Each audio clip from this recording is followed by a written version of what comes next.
What's going on, everyone? So the San Antonio Spurs have this infatuation with Jeremy Sochan. All right. He's a guy that last year they tried to kind of use in that like Draymond Green-esque role where, he's basically the point forward, kind of the defensive anchor, alongside obviously Victor Wembanyama, who's their best defense player. But Jeremy Sochan being a guy that, can defend multiple positions, kind of make the plays out of the post, even out on the perimeter.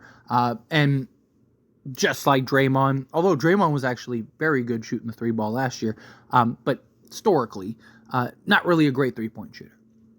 And on the surface, you understand why Jeremy Sochan is so beloved by the Spurs, and particularly Pop. He is that Boris Diaw type guy. Pop has always loved those versatile, kind of play your role, do anything type players that hustle and work hard and can rebound and defend, and you need those staple guys, right? Greg Popovich loves those type of guys. Jeremy Sochan fits that mold, right? Of the Boris Diaw type guys, right?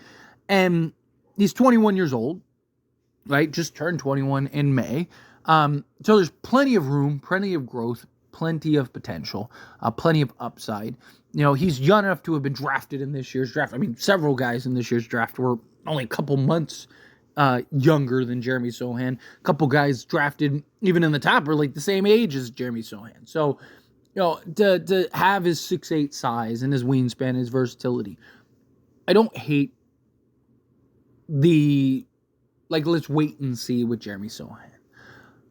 On the other side of things, though, right? A lot of Spurs fans want Sochan out on the first thing smoking, right? Like they cannot stand him, which I don't really like. I get he can be frustrating at times, but you see the signs, and with the team that is so young, right? Like if the Spurs were a team that you were looking to absolutely win right now with, then yeah, it's like if you can turn Sochan into something that maybe makes more sense right now, then sure. But they're not, right? Like he even in a bench role, right? I don't know how I feel about him being your starting power forward unless he really does develop a three-point shot, right? Like I don't think he's as bad as some people try to make him out to be. I do think he is very versatile. I do like his defense and his versatility in that regard. I do like his hustle. I do like his energy, right? It's just, can you kind of get him kind of honed in and everything kind of focused, right? If he can do that, then yeah, I think that he'll be great. I think he'll do fine. Three-point shot is where it's really, for me, is going to boil down to. Because he is atrocious shooting the three ball. But to be fair, he did make progress from year 1 to year 2. He's still not great, but he had a 6% increase. So you look at his rookie season, on 2.4 attempts, he shot 24.6%. But last year, on 3.1 attempts, so just shy of one full attempt, he shot 30, will be nice, round up 31%. So he went from 25% to 31%. Pretty good. That's pretty good. Right? Like, for, a year-to-year increase. If this year, can he get to 33, 34%? Right? And now it's like, okay, well, there's that continued progress. There's that continued growth. Can he get to, in the next year or two, can he get to 37%? Right? Which isn't like elite, isn't like lights out, but it's not bad. Right? He could be that legit 3-and-D style wing that could play the 3, play the 4, make plays, right? His playmaking ability would kind of give you that different element that, a lot of teams don't really have in that 3-and-D guy, right? His ability to just go from, rebound to bucket is very valuable. Right? His ability to go coast to coast, I think, is very valuable. He's far from a finished product, but, he rebounds the ball solid. You'd like to see him get a better feel, get a better understanding, like better discipline. Probably the way is probably the best way to phrase it, right? I think that's probably the best way to kind of go with the approach is, I think his lack of discipline is what frustrates the fan base, right? I mean, look, every time I talk about Jeremy Sochan, there's like a 50-50 split. Like half the people can't stand him and want him on the first thing smoking out of San Antonio. And then the other half are like, nah, he's great. He's the future. He's going to be, the next Dennis Rodman mixed with Magic Johnson. Watch out, right? Like, it's like these two camps. But I do think it's the lack of discipline and the lack of like real, like he's just playing 100 miles an hour, right? Which you see a lot with these young guys, which is why I'm okay with it. Why it doesn't really bother me so much right now, right? Because I'm okay to wait and see. I'm okay to give him the opportunity to allow the game and figure out like, I can let the game come to me. I don't have to try to force the issue at times. I don't have to try to do too much, right? If the play that I want to make isn't there, I don't have to make it, right? Something new is going to develop. And I have the ability to put the ball on the deck. I have the ability to do other things. That's why I do think if he can develop a three-point shot, that opens things up too. Because, if he goes to try to make a play and that play gets blown up, then he can just stop, pull up, knock down the jumper, knock down the three. Right? If he can develop a reliable mid-range and a reliable three-point shot, I think he'll have a very long career in this league. And again, I'm not saying elite.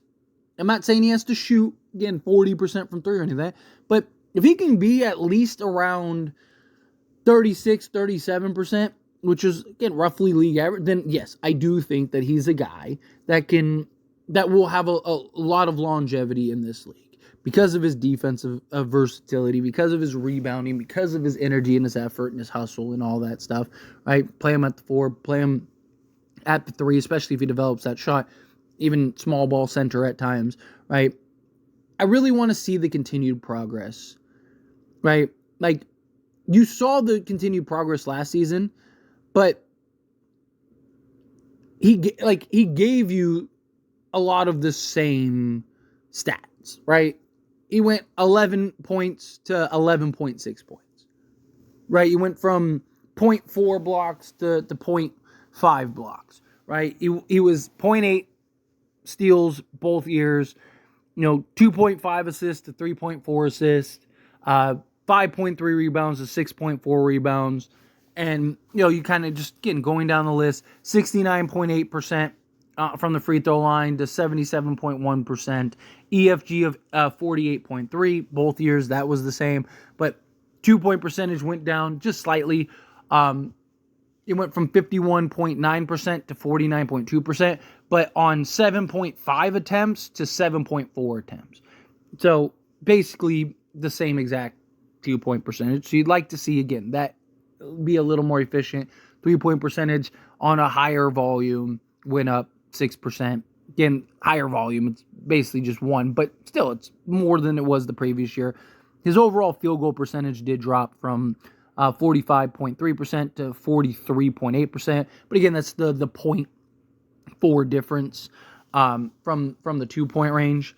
That's kind of what the factor is. And then, he went from 9.9 attempts to 10.5 attempts. He went from 26 minutes to 29.6 minutes, right? So now, you look at the surface and you go, okay, well, he played almost 4 more minutes a game and gave you kind of the same stat line. But he was more efficient. Right? All the, the rebounds, the assists, all that stuff went up as it should have playing the extra minutes.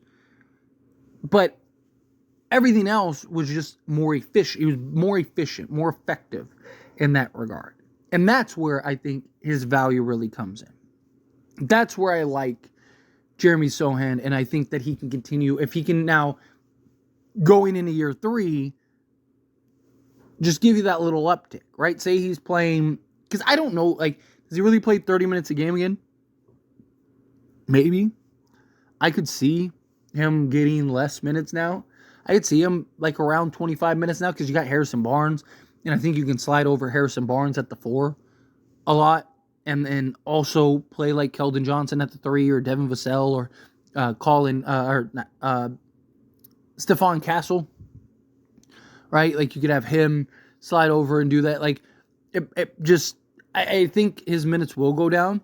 So if, let's say he goes down to 25 minutes per game, if he can give you, 12, 6, 4, right? And just, again, better uptick, get back to, 52% from 2-point range, shoot 34% from 3-point range this season, right? If he can do something like that, then I think the Spurs are cooking. Right? I think the Spurs are in a good spot at that point. Because it's just like, okay, that's another year. His minutes dropped, but he still gave you, a similar or slightly better stat line. Right? So there's clear progress again. Right? And then just keep following that. Then by year 4 or 5, all of a sudden he's ready to kind of really step in to that role. Right? I do, and I have made the argument that I do like the idea of going and potentially shifting Wemby to the 4, right? That doesn't mean you can't ever play him at the 5, but there's just so many big bruising centers. Do you really want Wemby just getting hammered every night, right? Like, probably not. But anyway, as always, this is a discussion. I pass the question on you. Let me know your thoughts and opinions down in the comments below. What do you think? How do you feel? What are your thoughts? Do you think, like, yeah, look, Jeremy Sochan, he's the future, right? Do you think, like, no, like, get this guy off the team? Again, I always see the two camps. Which camp are you on in that regard? But just, overall, however you feel, whatever your thoughts are, I love to hear it. So let me know down in the comments below. That being said, if you haven't liked this video, hit that like button. Helps me a lot. So we enjoy these types of videos. Truly appreciate it. Not subscribe to the channel, hit that subscribe button. Turn on the bell notifications. Appreciate y'all. See you in the next one. Thank you.